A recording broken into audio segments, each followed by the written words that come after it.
friends, Running Kimono here. In today's video, we are going to deep clean one of these Igloo tabletop ice machines. Very popular item for about 80 bucks, Walmart, wherever you might buy it, probably Meijer grocery store. They sell them everywhere for just under $100, and they became really popular 2017 and 18. But the older models that a lot of us might have, you might have never have washed it. And I know that the newer ones have a self-cleaning feature, but the older ones do not. And if you're making ice 24 hours a day, or you have the machine on all the time in your kitchen, it's really good to open it up and deep clean it. And just because the base of it might look clean, or you might clean it a little bit, you have to kind of take it apart to get to the back of the machine to really give it a good cleaning. One of those things. And if you see where that arrow is, there's tons of plastic and components that make the ice. All of it needs to be cleaned thoroughly.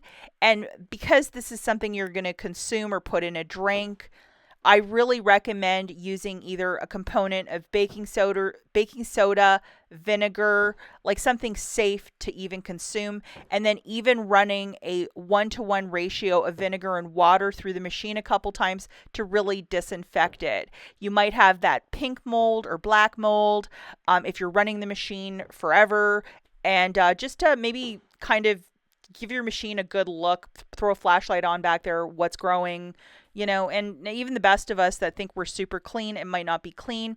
I recommend that you get some of these cleaners to clean the straws, because they have a bit of torque to them that you can get to the back of the machine. I'll link all this in the description if you want to buy it. And then a really good cleaning vinegar, you can get it at Walmart.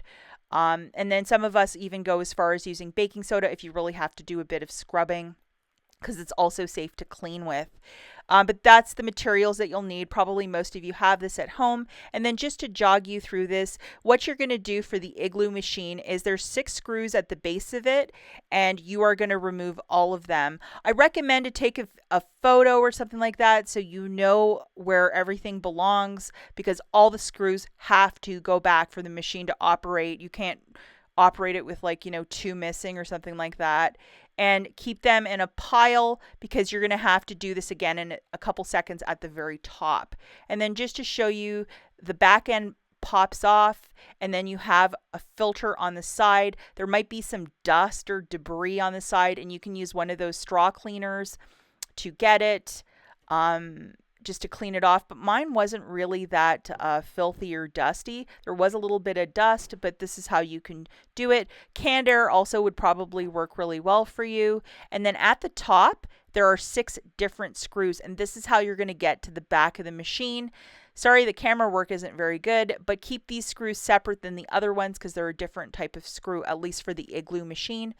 And you're probably going to need a second person too, because the machine is kind of like tethered together.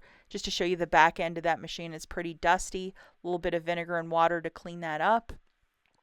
But just to show you, my husband's helping me, and he's lifting it, and that's how I can get to the back of the machine to clean it for all of the teeth and everything, to really disinfect it well.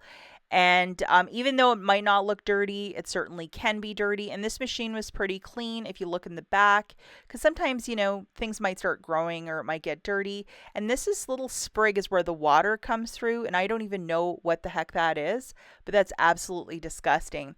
So I just put a little bit of vinegar and water in a spray bottle and sprayed it down, used a little sponge, and I got whatever that was.